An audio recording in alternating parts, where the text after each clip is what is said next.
Ladies and gentlemen, boys and girls, and everybody else, this is John Papal with Access Arts Live with a special edition to give you some of the news about the Paris National Opera's live stream tomorrow, Sunday, June 29th, of Barrie Kosky's version or staging of Offenbach's hilarious satirical operetta Les Brigands, the Bandits.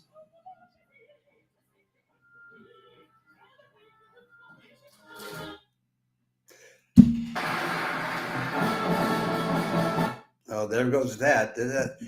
That's what I get for trying to add in sound effects. Anyway, I'm very happy. I've been promising all week long for you opera lovers that I would come up with a separate bit live stream to tell you about who's who in this production. This production by the Opéra National de Paris. It's at the Paris Garnier, which is the opera house at the Place de l'Opéra, the opera square in the heart of Paris, not at the Opéra de Bastille, which is the more modern structure. Although the more modern structure is badly in need of renovation. Actually, Garnier has been under renovation. Anyway, this live stream, this production actually began back in September of 2024, and they're doing their last few performances of it now and ending in July. So we're lucky to have this. It will be live streaming at 2:30 in the afternoon European time, 8:30 in the morning on the East Coast, 5:30 in the morning on the West Coast. So I don't know if anyone will get up in the morning for that. And 10:30 p.m., lovely 10:30 in the evening down under in Australia. Since it is a Paris opera play, it is not free of charge. The charge is €14.90, which is about $16. This is it's interesting that this is a piece which premiered at the Théâtre des Variétés, the Varieties Theater in Paris, way back in 1869, was wildly successful, except for the fact that the Franco-Prussian War broke out soon afterwards, and that kind of dampened the enthusiasm of audiences for going to see a comic opera or an operetta. And it has not been performed at the Paris Opera for 30 years, although I think it may have been performed at the Opéra Comique in Paris later than that. This particular version is directed by Barrie Kosky, who's a real aficionado of Offenbach's music. He was the long-time head guy at the Berlin Comic Opera House from 2012 to 2022, a good long 10-year run. Originally, he's from Melbourne, Australia, but he grew up as a theater kid and a musician kid and playing different instruments. And when he discovered opera, he went nuts about it and first made a name for himself in Australia and then made his way to Berlin. He among the awards that he's received, I mean, this is a top director. The thing is, he's not only an opera director, he's a theater director. He's a real man of the theater. Here, let me put up a separate photograph of each of these people as I'm talking about them for you. One of his most current photos out there online shows him there. This is a man of theater. And but in terms of opera directing, he won the Olivier Award for Best New Opera Production for Castor and Pollux at the English National Opera. He won Best Director of the Year at the International Opera Awards twice, in 2014 and again in 2023. He won the Opernwelt Director of the Year Award in 2016. Opernwelt, I believe, means opera world auf Deutsch, in German. But he has also, just this year in April, he took his German production of Bertolt Brecht's Threepenny Opera to New York City for a few performances at BAM. Back in 2022, he did a production of Fiddler on the Roof in New York. So the guy doesn't just do opera. He has he has these theater smarts, opera houses he's conducted for, besides the Berlin Comic Opera, the Bavarian State Opera in Munich. He's done The Bat, The Silent Woman, Agrippina, Angel of Fire, Knight of the Rose, etc. I think that's an English translation for Rosenkavalier. Anyway, he's directed at the Salzburg Festival a number of times, the Glyndebourne Festival, and if you look up his productions at these places, he comes away with rave reviews for them. So he's also taken some of his works that he'd already created to the LA Opera, to the Teatro Real in Madrid, to the Vienna Staatsoper. I could just give you the list. It's everywhere, okay, and including the Edinburgh Festival. So he's a top guy, and he's only done one other production at the Paris National Opera, and that was Prince Igor in 2019. So that's who you have as the director of this particular production. Now, before I talk about the main members of the cast, I can't talk about everybody, but I pick out four top people, and I'll give you some background on them so you know who's singing the main roles. It would help if I tell you a little bit about what the story is. The story is there's this band of thieves, and they're led by their leader is named Falascappa. Falascappa is played by Marcel Beekman, a Dutch tenor. I'll tell you more about him as we get going. And they have a plan to score a huge amount of money based on the marriage of the Duke of Mantua, which is coming up, and the Princess of Granada. And the Duke of Mantua is sung by Mathias Vidal, and I'll tell you more about him too. Now, Falascappa has a daughter, Fiorella, who's played by Marie Perbost, or sung by Marie Perbost, and she's in love with a farmer whose name is Fratello. He's not a thief, and Fratello is played by Antoinette Dennefeld, and we'll get to why is a woman playing the farmer that Fiorella is in love with. But we'll get to that anyway. But that's played by, I think I said, Antoinette Dennefeld. So those are your main singers. Now, the idea is, what it evolves into is they are going to end up presenting Fiorella, Falascappa's daughter, to the Duke of Mantua as a fake princess of Granada, and make out with millions of money that's supposed to change hands at this wedding.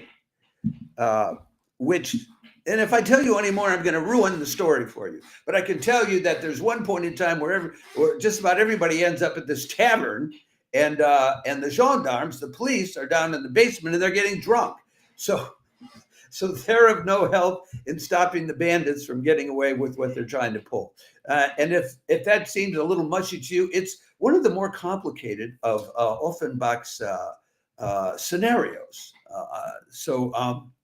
Anyway, so that's what it is. We're going to be following Falascappa and his daughter and the farmer that she's in love with, and what's going on with the Duke of Mantua, who actually shows up in disguise at a certain earlier point in the story, which makes things really complicated. Anyway, the point of the story is that everybody's a thief, according to Offenbach, and according to Falascappa, who says the French equivalent of everybody steals according to their position in society. That people all steal in their own way according to their station. Anyway, so let's talk a little bit about the different singers that you're going to have in these different roles, starting out with Marcel Beekman. And I have a separate photo for you of Marcel Beekman, of course, because he's the lead role. I thought of trying to come up with a photograph of him in costume, but it was just going to be too difficult to manage that together with all of the other performers. So I just decided, well, let's use some headshot photos of them. This is Marcel Beekman, and Marcel Beekman, he's a Dutchman originally. Uh, he's what you call a character tenor. And as such, he's very much in demand because if you go to his website, and all of these singers have their own websites, which you can look up easily with their names. If you go to his website, the range of the roles he's played is incredible. I mean, this guy is, every now and then you'll run into these actors or performers and say, "Oh, I can play any role." This guy can't. Actually, doesn't just think he can. He can, and he's worked with Barrie Kosky before. In 2019, he sang the role of Pluton in Orpheus aux Enfers, which was also Offenbach, at the Salzburg Festival under the direction of Barrie Kosky. He's done a lot of Baroque opera and also contemporary roles, and he's another example of what I'm always talking about to people is that the people who are interested in early music, what came before the whole development of the classical scene, and the ones who are interested in contemporary music after the full development of the whole classical tradition, very often they're the same people, and this is the case. So where has he worked besides Salzburg and besides with Barrie Kosky? Well, he's performed at the Aix-en-Provence Festival down in Orange, which is the top one in France, at the Vienna Theater, at the Opéra Comique in Paris, at the Théâtre du Capitole, which is the opera house down in Toulouse, and Dijon and Luxembourg, Lincoln Center, Carnegie Hall in New York. He's worked with directors like Robert Carson, Pierre Audi, Calixto Bieto, the list goes on. He's worked with conductors like Simon Rattle, Ivy Fisher, William Christie, Daniel Gotti, et cetera, with orchestras like the Amsterdam Concertgebouw, well, he's Dutch, the Berlin Phil, the LA Phil, et cetera. So now he, a role that gets talked about a lot is his playing the title role of Platée in Robert Carson's production of that at the Vienna Theater, conducted by William Christie, and it's out on a DVD. And that's from 2021. And there's a lot of talk about that. The raving reviews they give for his performance in that are just pretty incredible. But in spite of all that, folks, this is Beekman's debut at the Opéra National de Paris. This is the first time he's performed at the Paris Opera House. He's doing it with somebody he knows, so that's something. But this is a debut for the guy, and very often this happens with singers. You think I have all this experience, and then at a particular opera house, no, they haven't been there yet. So it's about time, and I think they're lucky to have him, and I think he's going to do a great job. So then, who do we have playing his daughter? Fiorella, the lovely French soprano. Marie Perbost. Let me get that picture up for you. I'm not giving away any secrets here or pretending that I have great musicological knowledge, but I think it helps just to have a little background to know, who are the players.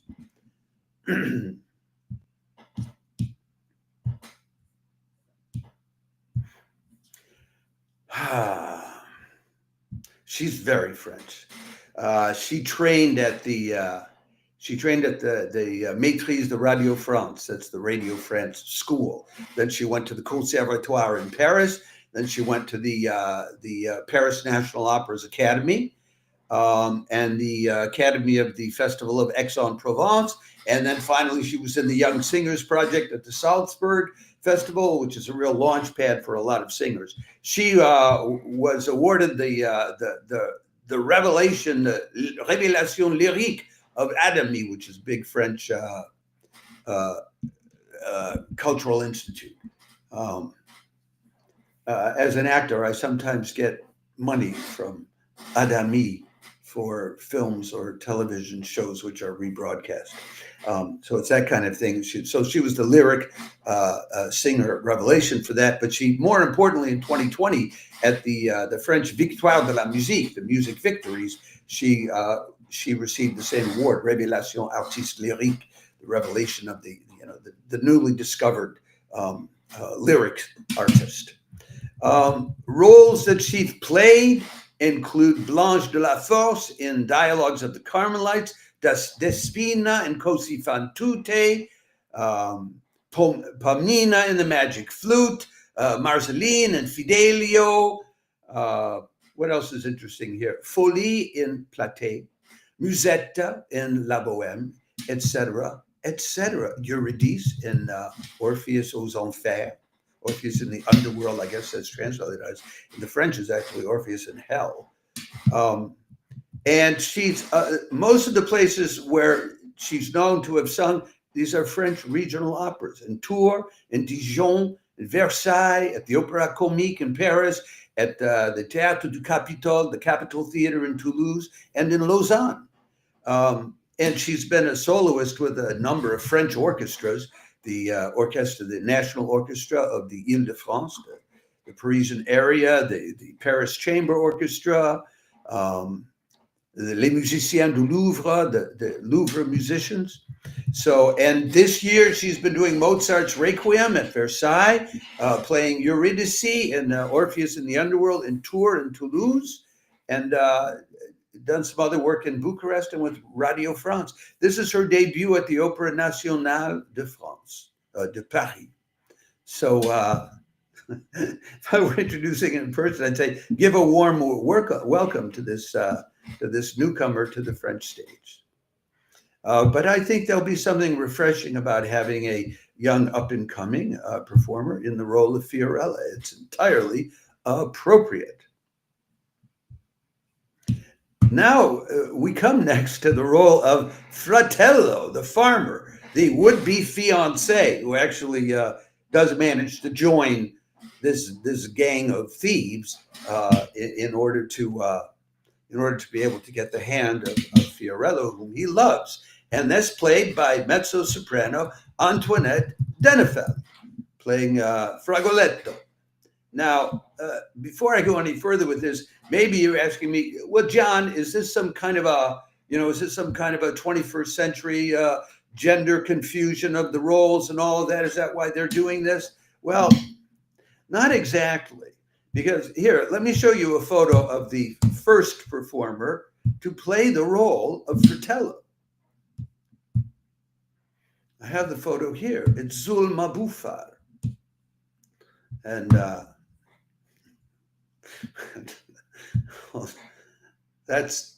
that was the first Fratello. So the first Fratello was played by a woman, by a mezzo-soprano. Zulma Bufar was not alone in playing that role as a woman. I don't know if a man has ever played the role.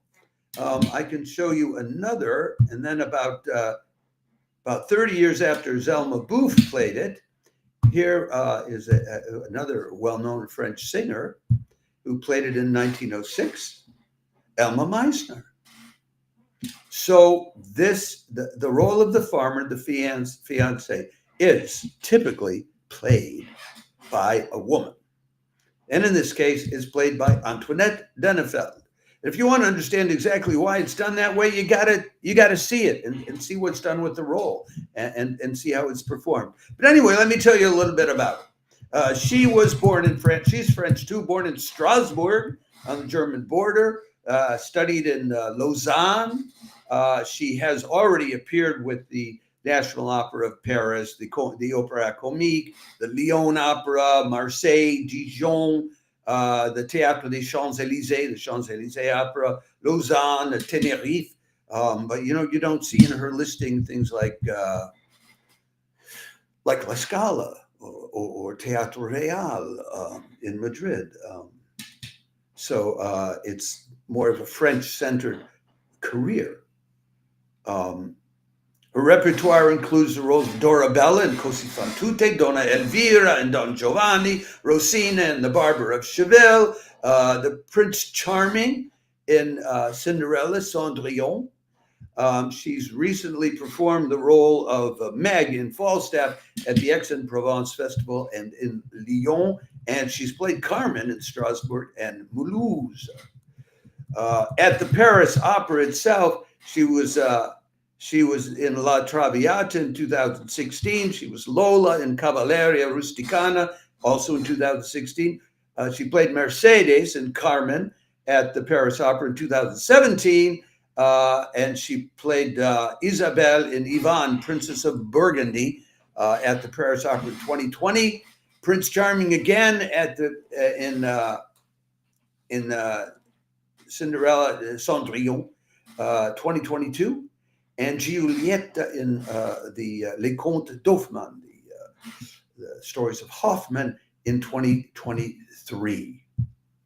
So an experienced hand in this particular role, and a woman who has played men, a mezzo who has played men before and has some experience in doing it.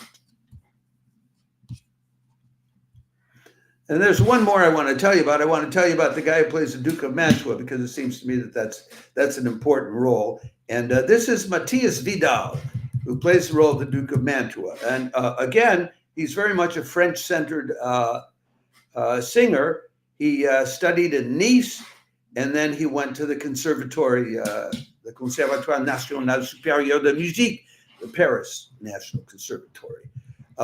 And he recently played Pluton in Orpheus in the Underworld at the Comic Opera in Berlin. But I don't know if that was before or after Barrie Kosky left the Comic Opera in 2022. But that is a role that was also played by Marcel Beekman at the Comic Opera in Berlin, or at Salzburg, but I'm sure they must have then taken it at the Comic Opera in Berlin under Barrie Kosky. So he has a particularly French repertoire: Monteverdi, Rameau, Lully, Campra, Bois-Mortier. Bois-Mortier is really French. He's played Piccillo and Don Pedro in La Pericole, Lorenzo in Fra Diavolo, Orestes in La Belle Hélène. He played the title role in Offenbach's Bluebeard, Barbe Bleue. In bel canto roles among the Italians, he's played Ernesto and Don Pasquale, Count Almaviva in The Barber of Seville, and the title role in Zemlinsky's Le Nain, among other things. Last year, he was in the Platée at the Zurich Opera House and in Versailles, where they have the Royal Opera House in Versailles. He played Atis at the Théâtre des Champs-Élysées, was down in Toulouse also.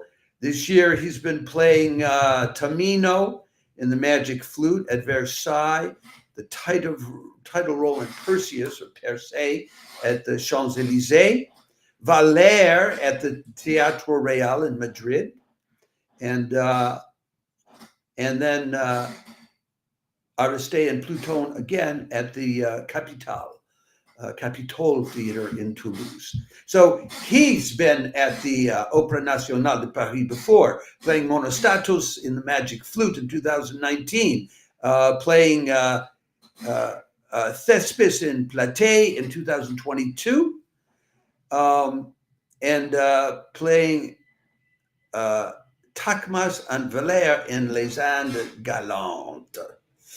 And that was in 2019. And then now in 2024. So these are the folks that you can count on to deliver in this particular opera. I think it'll be interesting to see. Now, if you want to go digging, I'm sure you can find reviews. The Figaro, which is one of the top cultural commentators in the French cultural landscape, they absolutely loved Barrie Kosky's staging of this piece. So that's probably a good indicator that this one is worth seeing. Then again, it's going to cost you €14.90 or $16 to watch it, but you'll never get into an opera house for that price. So at least not in any kind of a seat where you can sit comfortably and see everything that's going on. So that's what's on tomorrow, Sunday. I promised you I would give you this readout. I will let me just once more formally announce it. Sunday, January 29th, Paris Opera Play live streams the Paris National Opera in Barrie Kosky staging of Offenbach's wild satire of thievery everywhere you look in society, from top to bottom. Les Brigands, the bandits. And that's what's on. Thanks for tuning in. If you like this, if you enjoyed this live stream and found it useful and have friends that enjoy opera, do by all means repost this so that other people can see it. And before I leave you, let me remind you, if you're watching this on Facebook, please like the video.